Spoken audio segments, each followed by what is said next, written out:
America से जो surveys आ रहे हैं उनके मुताबिक कौन आगे चल रहा है आपको पहले वो बताता हूं, फिर बहुत दिलचस्प खबरें भी दिखाऊंगा कि कौन कौन भविष्यवाणी कर रहा है। जानवर भविष्यवाणी कर रहे हैं वहां पर कि कौन राष्ट्रपति बनेगा। वहां पर जो सर्वे हुए हैं, एक है एटलस इंटेल के ताजा सर्वे में अमेरिका के 7 स्विंग स्टेट्स में कमला हैरिस पर ट्रंप ने बढ़त बनाई हुई। अब ये स्विंग स्टेट क्या होते हैं, कैसे अमेरिका में वोट पड़ते हैं कि राष्ट्रपति चुना जाता है, आगे आपको विस्तार से बताऊंगा पाठशाला वाली स्टाइल में। अमेरिका में स्विंग स्टेट्स वो होते हैं जिनके बारे में लास्ट मिनट तक कोई नहीं कह सकता कि वो किस तरफ पलटी मार देंगे, किसको सपोर्ट कर देंगे। स्विंग स्टेट्स उनको कहा जाता है जो कई चुनाव में लगातार किसी एक पार्टी के पक्ष में जाते जाते अचानक किसी चुनाव में दूसरी पार्टी के पक्ष में चला जाता है।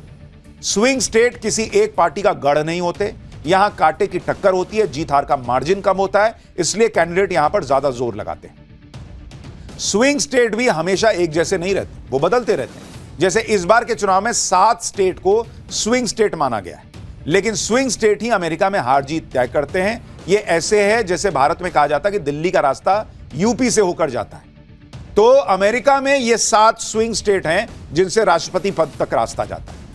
CNN के सर्वे के मुताबिक 7 प्रमुख स्विंग राज्यों में दोनों उम्मीदवारों के लिए मामूली सी बढ़त है, तो मामला किधर भी जा सकता है। एक है 538, ये भी सर्वे करती है। इसका सर्वे कह रहा है कि 7 स्विंग राज्यों में से 4 में ट्रंप आगे हैं और 3 में कमला हैरिस को मामूली बढ़त है। अमेरिका में राष्ट्रपति का चुनाव इलेक्टोरल वोट से जीता जाता है। वहां सभी राज्यों को मिलाकर 538 इलेक्टोरल वोट होते हैं। जो जितने राज्य जीत लेता है उतने इलेक्टोरल वोट उस राज्य को के उसे मिल जाते हैं। चुनाव जीतने के लिए 270 इलेक्टोरल वोट चाहिए होते हैं। 272win.com के अनुसार कमला हैरिस को 226 और ट्रंप को 230 इलेक्टोरल वोट मिलना तय माना जा रहा है। यानी कमला हैरिस राष्ट्रपति बनने के लिए 270 के जादुई आंकड़े तक पहुंचने के लिए 44 अतिरिक्त इलेक्टोरल कॉलेज वोटों की जरूरत है और ट्रंप को 40 वोटों की जरूरत है।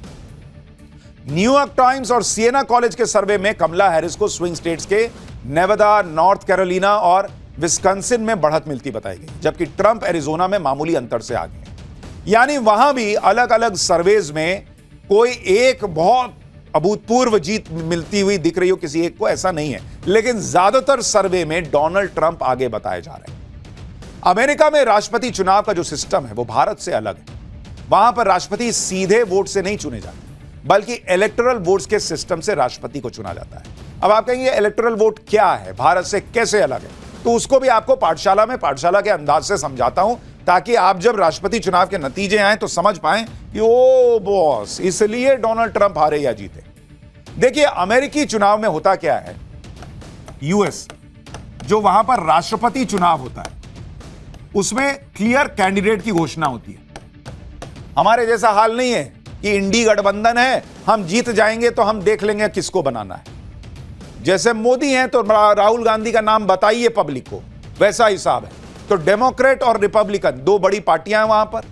रिपब्लिकन के कैंडिडेट हैं डोनाल्ड ट्रंप, डेमोक्रेट की कमला हैरिस। तो नाम पता होता है, ये नहीं इंडी के गठबंधन की तरह गया देखेंगे जो ज्यादा जीतेगा उसको बना देंगे। वहां पर इलेक्टोरल वोट होते हैं, इलेक्टोरल वोट। अब ये क्या होता है आगे बताऊंगा, लेकिन ये टोटल कितना होता है, टोटल इलेक्टोरल वोट वहां पर अमेरिका में वो होता है 538। जैसे हमारे यहां 543 सीटें हैं ना लोकसभा में, और आपको जीतने के लिए 272 चाहिए, तो वहां पर आप एक तरीके से कह सकते हैं कि 538 सीटें हैं। उस भाषा में कह रहा हूं, वहां उसको इलेक्टोरल वोट कहते हैं। जीतने के लिए आपको या राष्ट्रपति बनने के लिए आपको कितने इलेक्टोरल वोट की जरूरत है, वहां पर जरूरत होती है 270। यहां सरकार बनाने के लिए कितने चाहिए होते हैं, 272। अब इसको थोड़ा और समझिए आसानी से कि इलेक्टोरल वोट होता क्या है। जैसे हमारे यहां हर राज्य में अलग अलग लोकसभा सीटें हैं, वैसे ही अमेरिका में अलग अलग राज्य हैं, वहां पर अलग अलग इलेक्टोरल वोट्स होते हैं, और ये इलेक्टोरल वोट्स आबादी के हिसाब से बदलते भी रहते हैं। जैसे अगर आप देखेंगे इलेक्टोरल वोट, कमला हैरिस हैं एक कैंडिडेट। अब कमला हैरिस किस राज्य से आती हैं भाई, कमला हैरिस का जो राज्य है वो है कैलिफोर्निया। कैलिफोर्निया राज्य से कमला हैरिस आती है।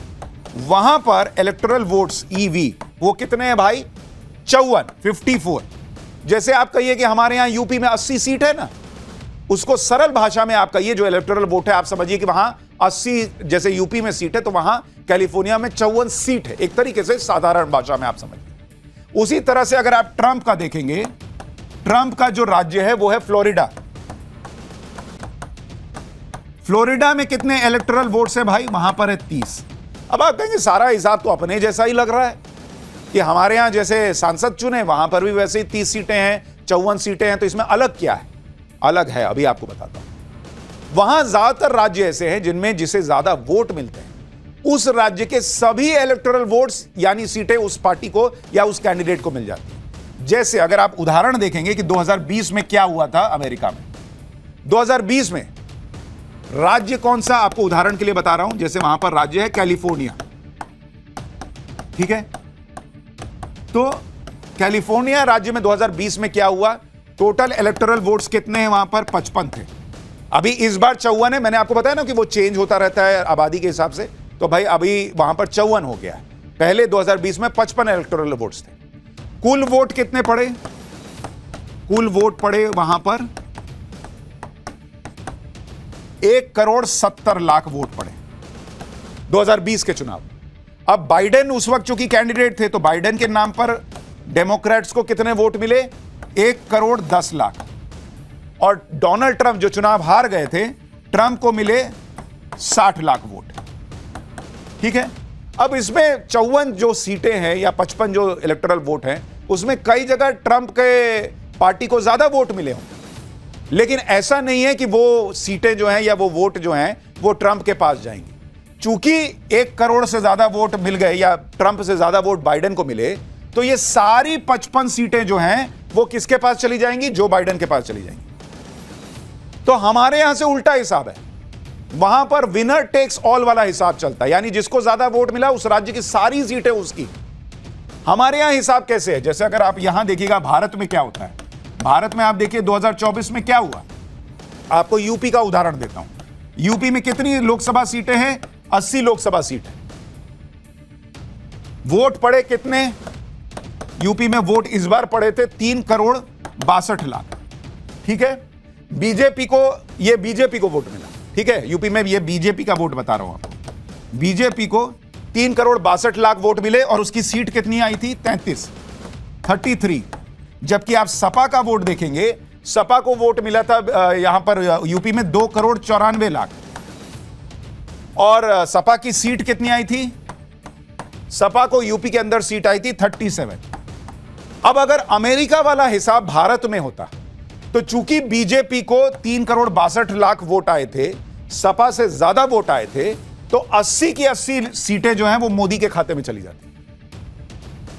हमारे यहां क्या है? जितनी सीट आपने जीती उतनी ही आपके खाते में जाएगी। अमेरिका में हिसाब उल्टा है, जिसको ज्यादा वोट आ गया उसको उस राज्य की सारी सीटें मिल जाती। तो अमेरिका वाला हिसाब अगर भारत में चलता, विनर टेक्स इट ऑल, तो यूपी की 80 की 80 लोकसभा सीटें नरेंद्र मोदी के खाते में चली जाती, क्योंकि बीजेपी को 3,62,00,000 वोट मिले थे और सपा को 2,94,00,000। इसलिए यह अलग है सिस्टम। वहां जिसको ज्यादा वोट मिल गया वो उस राज्य की सारी सीट उठा के ले जाता है। अब अमेरिका में इस सिस्टम की वजह से यह दिलचस्प बात होती है कि अलग अलग राज्य में सबसे ज्यादा वोट पाना जरूरी होता है, जिससे सारे के सारे इलेक्टोरल वोट्स वहां के मिल जाए। इसलिए आप देखिए कि कुल वोट में ज्यादा वोट लेकर भी कई बार राष्ट्रपति वहां पर हार जाता है। जैसे 2016 में हुआ था। 2016 में अमेरिकी चुनाव में हिलरी क्लिंटन को 6,58,00,000 वोट मिले, ट्रंप को 6,29,00,000 वोट मिले, लेकिन इलेक्टोरल वोट्स मिले हिलरी क्लिंटन को 227 और डोनाल्ड ट्रंप को 304, क्योंकि डोनाल्ड ट्रंप उन राज्यों में जीत गए जहां पर इलेक्टोरल वोट ज्यादा थे, जहां पर सीटें ज्यादा थी। इसी वजह से 2016 में ट्रंप राष्ट्रपति बन गए। अमेरिका में ऐसा 5 बार हो चुका है कि ज्यादा वोट मिलने के बाद भी कैंडिडेट राष्ट्रपति चुनाव हार गए।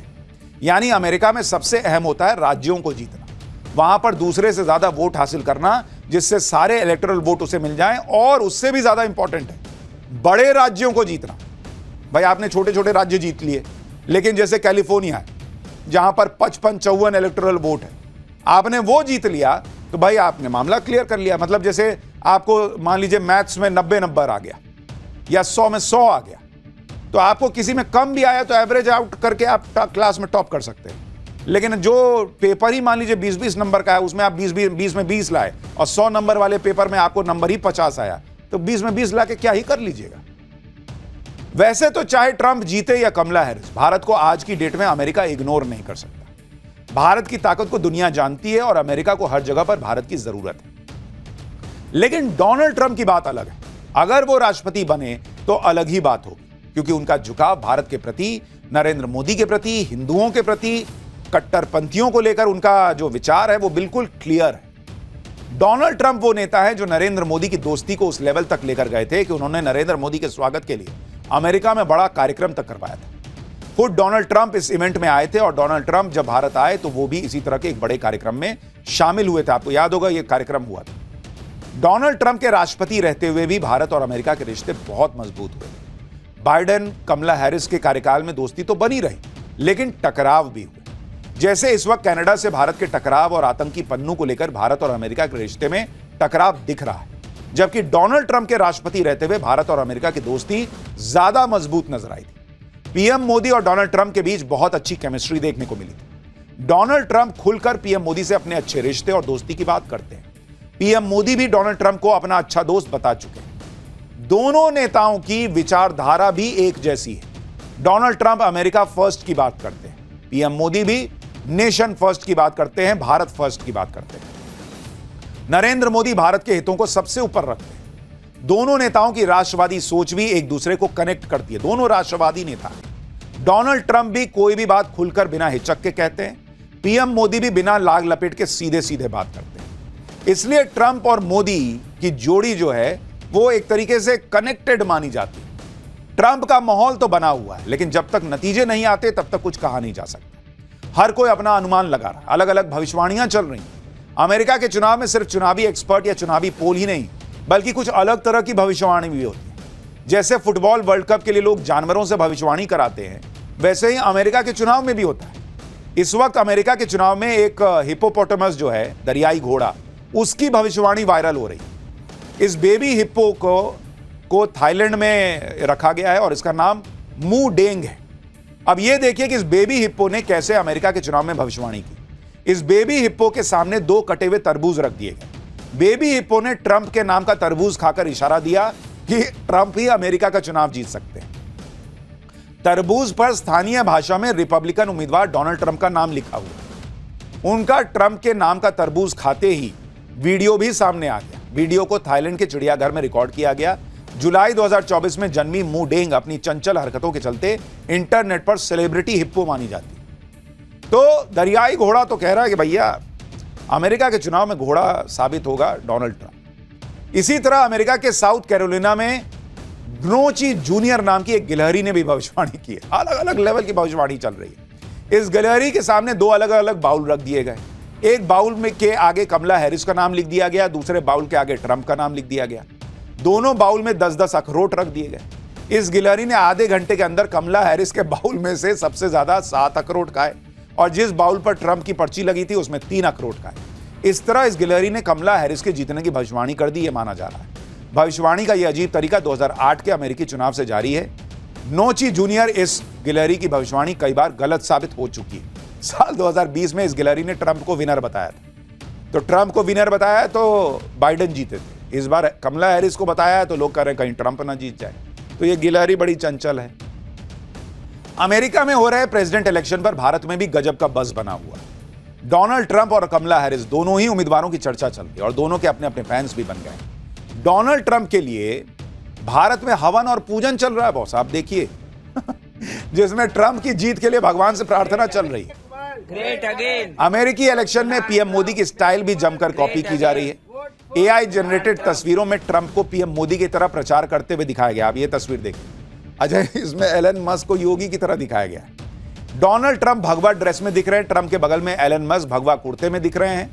दोनों रोड शो के जरिए प्रचार करते दिख रहे हैं। एक और तस्वीर जिसमें डोनाल्ड ट्रंप ओपन कार में सवार हैं और गले में पटका डाले हाथ हिलाते प्रचार कर रहे हैं। ये तस्वीरें पीएम मोदी के इलेक्शन कैंपेन से प्रभावित दिख रही हैं।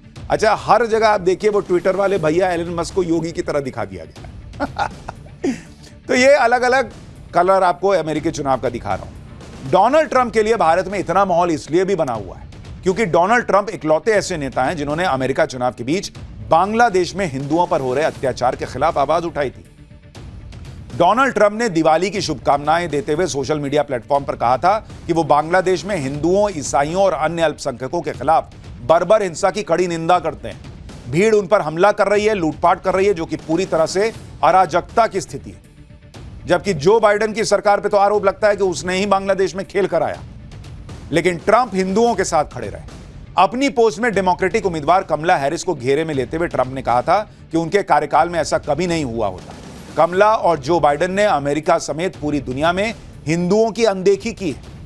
ट्रंप ने डंके की चोट पर कहा था कि वो कट्टरपंथी वामपंथियों के धर्म विरोधी एजेंडे के खिलाफ हिंदू अमेरिकियों की भी रक्षा करेंगे। ट्रंप ने अमेरिका में बसे हिंदुओं को भरोसा दिया कि वो उनकी आजादी के लिए लड़ेंगे। उनके प्रशासन के तहत हम भारत और मेरे अच्छे दोस्त प्रधानमंत्री मोदी के साथ अपनी महान साझेदारी को और मजबूत करेंगे।